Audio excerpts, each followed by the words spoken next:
ça en amont. Le plus important, là, négligeable, ça va être exposé, colle, poésie, représentation, conférence.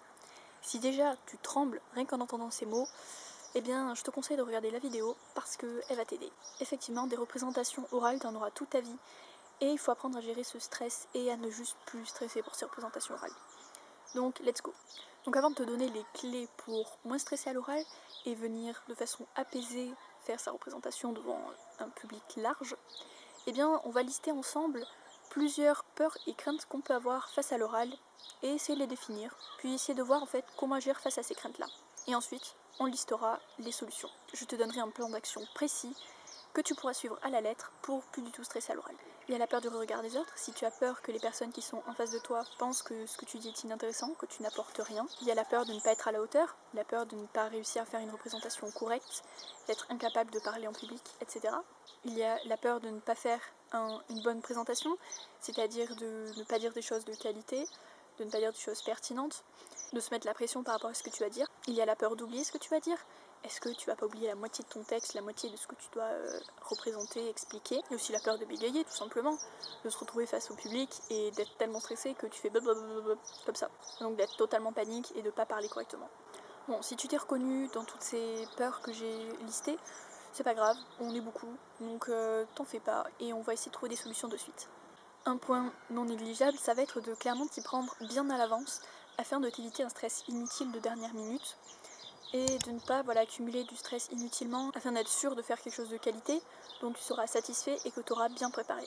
Premier point important pour préparer l'oral de ta vie, ça va être de bien préparer l'oral de ta vie, tout simplement, et donc de faire quelque chose proprement, correctement, en avance. Et donc de faire vraiment des recherches pertinentes, d'être sûr de ce que tu vas dire, de ce que tu vas présenter, éviter d'être stressé et déçu de ce que tu as dit, de ce que tu vas dire, et d'être vraiment sûr à 100% que ce que tu vas dire est intéressant et pertinent. Donc je t'invite pourquoi pas à insérer des chiffres intéressants, des données interloquantes ou des faits marrants, et de rendre ta présentation vivante et qui donne envie d'être écoutée. Comme ça, pas de doute, tu seras écouté. N'hésite pas non plus à utiliser des arguments d'autorité, donc par exemple des études, des rapports qui sont parus par l'OCDE ou par d'autres institutions importantes. Et comme ça, ça rendra ton propos pertinent. On va tout d'abord voir 3 cas de présentation orale. Le premier cas, ça va être donc une présentation orale dans un temps limité, avec une préparation limitée. Donc ça peut être un oral pour les concours ou une colle. Le plus important ici, ça va être de bien préparer tout ça en amont, afin d'avoir travaillé plein de choses différentes et de maximiser tes chances de tomber sur un sujet que tu auras potentiellement déjà vu. Et donc de moins stresser par rapport à ça, puisque tu l'auras déjà travaillé, tu auras déjà quelques idées, quelques notions clés qui te reviendront. Et là, il n'y a pas de secret, il faut s'entraîner. C'est-à-dire que chez toi, fais des entraînements en temps limité, comme ça tu sauras déjà comment travailler ce genre de choses-là. Tu connaîtras également ton stress dans cette situation-là. Et tu seras capable ensuite de faire des représentations orales. Donc je t'invite, une fois que tu auras préparé ton sujet, à t'entraîner à l'oral et à le faire pour de vrai. Le deuxième exemple, ça va être une représentation orale que tu auras travaillé bien en avance. Ça va être par exemple un exposé ou une présentation d'un projet ou un travail de groupe. Donc là, je t'invite également à bien le travailler en avance, et donc pas au dernier moment, à chercher plein de données intéressantes qui, toi, vont t'intéresser déjà, parce que tu vas devoir vendre ton projet, montrer qu'il est pertinent, mais également qui va intéresser le public. Donc des choses choquantes, comme j'ai dit précédemment, qui interloquent, comme des anecdotes ou des chiffres ou des données, des arguments d'autorité, encore une fois. De toute façon, il y a tout sur Internet, donc n'hésite pas à utiliser cette riche ressource, mais à bien faire tes choix et à bien sélectionner les informations. Je t'invite aussi à maîtriser tout le sujet dans tous les aspects, comme ça si tu as des questions, tu sauras y répondre. Donc ça t'évitera le stress de ne pas être capable de répondre à une question, puisque comme tu maîtriseras tous les points, tu sais que peu importe la question, tu sauras y répondre.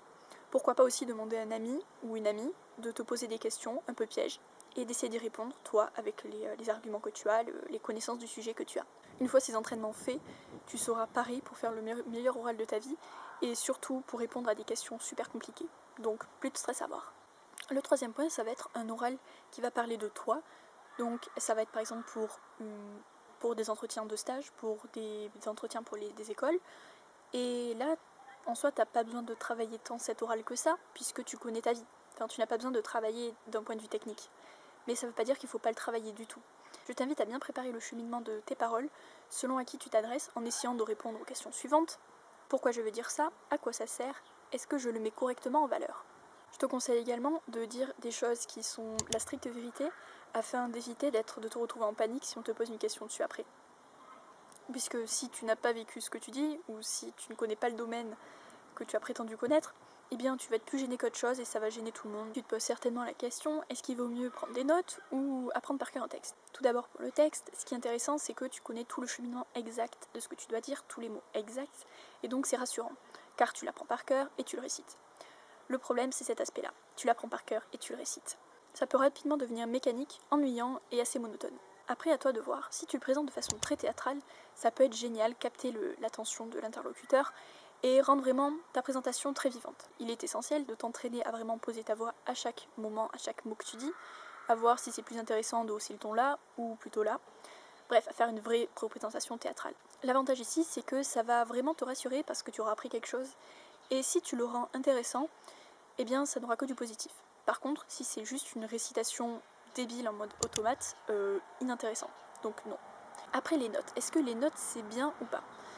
Et bien là aussi, ça demande de l'entraînement. C'est-à-dire que ça aura plus tendance à te stresser, car tu n'auras pas appris quelque chose, et que peut-être tu as peur de regarder tes notes tout le temps, de te dire « Ah, est-ce que j'ai bien écrit ça? Est-ce que je dois dire ça? Est-ce que c'est à ce moment-là ?» Et finalement que ça fasse un peu mécanique aussi, et que ça fasse pas très bien rythmé, qu'il y ait beaucoup de etc. Mais ça peut faire bien plus naturel et spontané qu'une récitation de texte. Là aussi, je te conseille de tester les deux, et de voir là où tu te sens le plus à l'aise. Car au final, c'est ça la bonne chose. N'hésite pas à faire ces représentations devant des proches. N'hésite pas à faire plusieurs tests. De toute façon, des exposés ou des représentations orales, t'en auras toute ta vie. Pourquoi pas faire une fois avec des notes, une fois avec un texte appris. Je vais maintenant te donner le détail exact de comment s'entraîner vraiment. Tu vas tout d'abord t'entraîner à lire ton texte à voix haute plusieurs fois. Évidemment, tu prends l'option texte. Tu vas la lire à voix haute à plusieurs fois, essayer de voir les intonations, où est-ce que tu vas poser ta voix, comment tu vas prononcer tel mot. Et puis, tu vas apprendre mécaniquement la façon de prononcer les mots. Ce point-là est très important, puisque si tu doutes de la façon de dire les choses, eh bien là aussi ça va être source de stress, puisque parfois, si tu te retrouves à l'oral et que tu t'es pas entraîné avant, tu vas te rendre compte que la façon dont tu dis les choses est très bizarre, et finalement ça va te bloquer, et puis tu vas bugger, bref. Donc le mieux est de t'entraîner en amont, une fois de plus, donc prends-toi-y à l'avance, et de surtout t'entraîner à poser ta voix, à décider à quel moment tu hausses la voix, à quel moment tu ne la hausses pas, etc. Il faut juste que tu rendes le texte vivant et qu'on ait envie de t'écouter encore et encore, qu'on ne se lasse pas. Après avoir bien appris la façon de dire ton texte, je t'invite donc à te mettre dans la posture dans laquelle tu seras pour ta représentation. Est-ce que tu seras assis sur une chaise? Est-ce que tu seras debout? Mets-toi donc de la façon appropriée. Et là pareil, tu reprends ton texte écrit et tu le redis debout ou assis en lisant. Lis-le à nouveau, mets-y les bras, mets-y des gestes, mets-y des choses comme ça, rends la chose vivante et intéressante. Et voilà, entraîne-toi à l'oral, comme ça. Troisième point, comme tu l'auras énormément travaillé déjà en amont, comme tu auras déjà lu et relu le texte à plusieurs reprises, il ne sera pas nécessaire de l'apprendre par cœur puisque tu le connaîtras déjà en partie. A partir de là, je te conseille donc de plus ou moins l'apprendre et d'apprendre les grandes lignes, les grandes trames, voire par cœur si ça te rassure, et de refaire ces entraînements, les entraînements précédents, mais après en ayant appris et sans lire ton texte.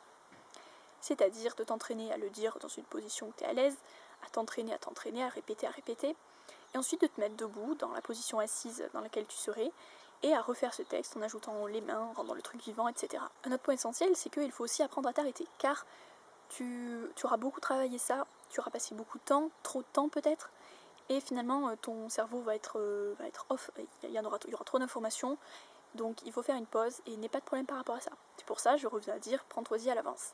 Laisse-toi une nuit de repos, et le lendemain tu verras, tu relis ton texte une fois, et tu verras, tout reviendra très facilement, car tu auras travaillé ça pendant la nuit, et tu réciteras de façon très à l'aise, sans aucun problème. Les jours d'après, continue à t'entraîner, à refaire, et surtout n'hésite pas à demander à des personnes de confiance autour de toi, donc ta famille ou tes amis, et de faire ces représentations devant eux, c'est-à-dire des personnes auprès de qui tu te sens vraiment à l'aise, tu sais que tu ne seras pas jugé sur ta façon de faire, etc., ni même sur ce que tu dis, et qui sauront te conseiller correctement.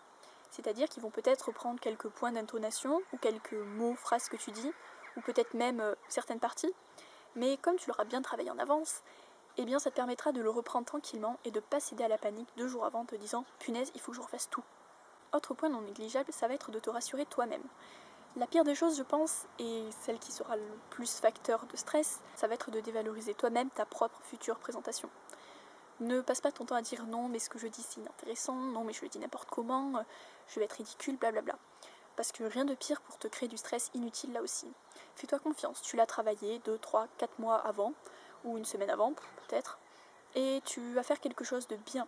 Sois-en sûr, et aie confiance en toi puisque tu l'as travaillé. Un autre point rassurant, c'est de te dire que tu seras certainement pas la seule à passer devant ce public, c'est-à-dire que peut-être si c'est un entretien, vous serez plusieurs à passer devant le jury. Si c'est un exposé, vous serez plusieurs groupes à passer ou plusieurs personnes à passer, donc tu ne seras pas seule. Et là, rassure-toi aussi, si tu veux te comparer, disons, ou fais-le positivement. C'est-à-dire ne te compare pas à la minorité de personnes qui va exceller. Car des personnes excellentes, il y en a, il y en aura toujours. Mais dis-toi que par rapport à elles, déjà tu fais du bon boulot. Et c'est vraiment une minorité ces personnes excellentes. Dis-toi plutôt que tu vas performer mieux que la majorité des personnes. Car toi tu auras préparé en amont ton travail, tu l'auras bien préparé, tu auras fait plein de représentations, plein de mises en situation, tu seras vraiment à bloc. Et dis-toi que nombreuses seront les personnes qui n'auront rien préparé, qui s'y seront prises à la dernière minute, qui vont bégayer, qui vont être totalement stressés, qui auront des plaques rouges partout. Et toi à côté, tu seras tellement bien entraîné que là tu peux te rassurer, tu feras certainement une prestation bien plus intéressante que ceux qui auront cédé à la panique. Dis-toi que tu as plein de personnes qui seront bien moins bonnes que toi, car toi tu te seras beaucoup entraîné. Et là l'objectif n'est pas de dévaloriser les autres, mais juste de te dire que de te rassurer, de te dire que toi tu as travaillé et qu'il n'y a donc aucune raison de stresser, puisque beaucoup de personnes auront bien moins travaillé que toi. Je t'invite aussi à te mettre à la méditation et à toutes les techniques de gestion du stress, donc voilà, la méditation, le yoga, et trouve autre chose peut-être, te promener dans la nature, écouter la musique calme, ouais, ce qui te parle le mieux. Mais vraiment ça m'a sauvée, d'ailleurs j'en parle à plusieurs reprises dans mes vidéos, donc si ça l'a fait pour moi, ça peut le faire pour toi. Et au niveau des représentations orales, je n'ai plus aucun problème, donc comme quoi ça peut marcher, et ça peut être pas mal de s'y prendre bien avant. Plus tu t'y prends tôt, mieux c'est pour les représentations orales, car tu en feras toute ta vie, donc que ce soit en entretien, en conférence, en représentation. Je t'invite à revisionner cette vidéo si besoin, et à t'abonner si tu aimes ce genre de contenu.